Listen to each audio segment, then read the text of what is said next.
Hey, what's up you guys? This is Sentai22 here. How you guys all doing? And today I have a Kamen Rider review for you. And today I'll be checking out the SH Figuarts Kamen Rider TheBee from the Kamen Rider series Kamen Rider Kabuto. Now, Kamen Rider TheBee is the second rider to appear on the show. He's on a Zect Elite Force called the Shadows. Headed by Yaguruma, who was the first TheBee user. Unfortunately, because of him being out of sync with the team, the TheBee Zector rejected him, and thus pretty much when the TheBee went on different users in the series, you got Kagami, who was the second user to use the TheBee Zector.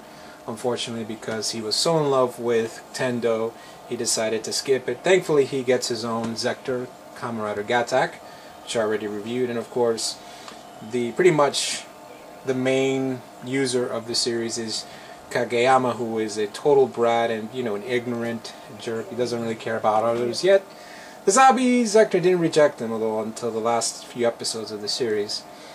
But yeah, you know, it's kind of, he's essentially Kamen Rider TheBee is the Kamen Rider Phase of the Kamen Rider Kabuto series, if you will.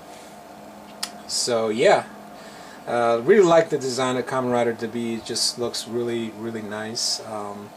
Of course, as you can see in the packaging on the box, very nice. And of course, you got Kamen Rider TheBee himself in the packaging. And if you look in the back, you have all of the stuff that he does. As you can see very closely, you have TheBee next to the Zect Troopers, the SH Figuart Zect Troopers. The irony about it is that the shadow versions of the Zect Troopers are actually regular releases, and the regular standard Zect Troopers are actually Tamashii Web exclusives. I don't understand that, but oh well, it's Tamashii and Bandai for you. So as you can see, look at that. Very, very nice. So I'm about to open the packaging. So once again, guys, here we go.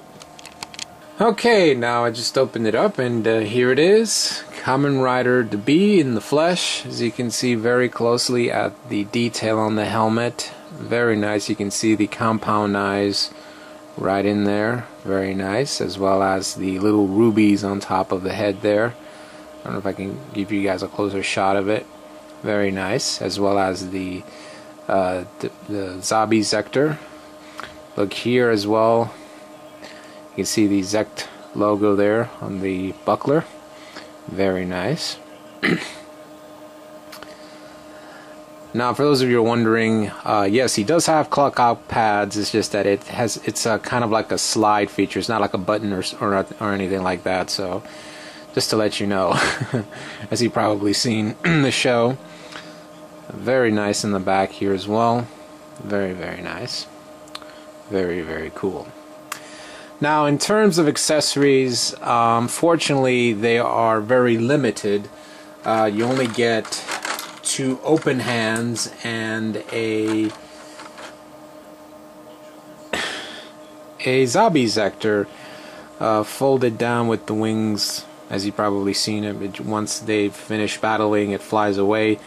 Although this is not necessary because he doesn't have his mask form. I mean, if they had a mask form in a double pack or something like that, I would understand, but I don't really get why they added this in. It just doesn't make any sense.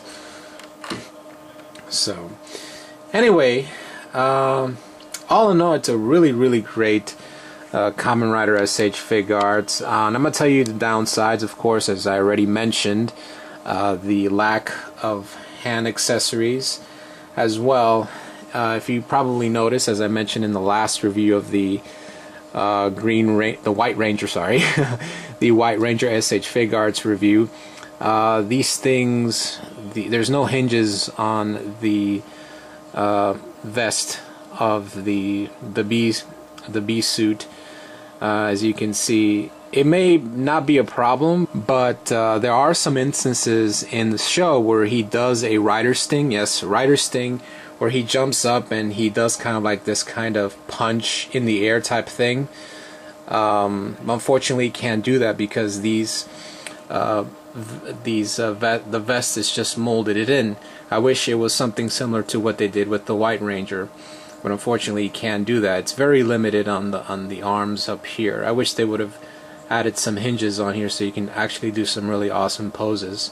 I mean, it's just a shame because he is a very in the show. The Kamen Rider TheBee is a very flexible rider, but unfortunately this is very limited, sadly. As in terms of their articulations, just pretty much the same as essentially the other Kamen Rider Kabuto SH figuarts, like Kabuto as well as Gatak. Again, it's a shame that they didn't add any hinges on the vest, which would have been awesome. I mean, it would have been great. Like for example, they would have like if we had a Tamashi web stand, he would have done like really awesome poses. You know, having like a rider sting up in the air, like. But unfortunately, this is just very limited what you can do. You know what I mean? Because the vest is just so limited to posability. So, you know, it's kind of a shame. But yeah, but like I said, all these flaws are just a little bit, well, I wouldn't say minor. I would say kind of if you will. But all in all, if you're on the market for one, I definitely recommend it. They're very rare to come by, but hopefully, just like the other Kamen Rider Kabuto SH figuarts, they will get a re-release. I wouldn't say a re-release, they'll just get new versions, like what they're doing with Kabuto 2.0. I can't wait to get him, and I'll do a review after I get him. So anyway, guys, that's about it. Hope you guys enjoy this review. Please comment as well as subscribe. This is Sentai 22, and thanks for watching.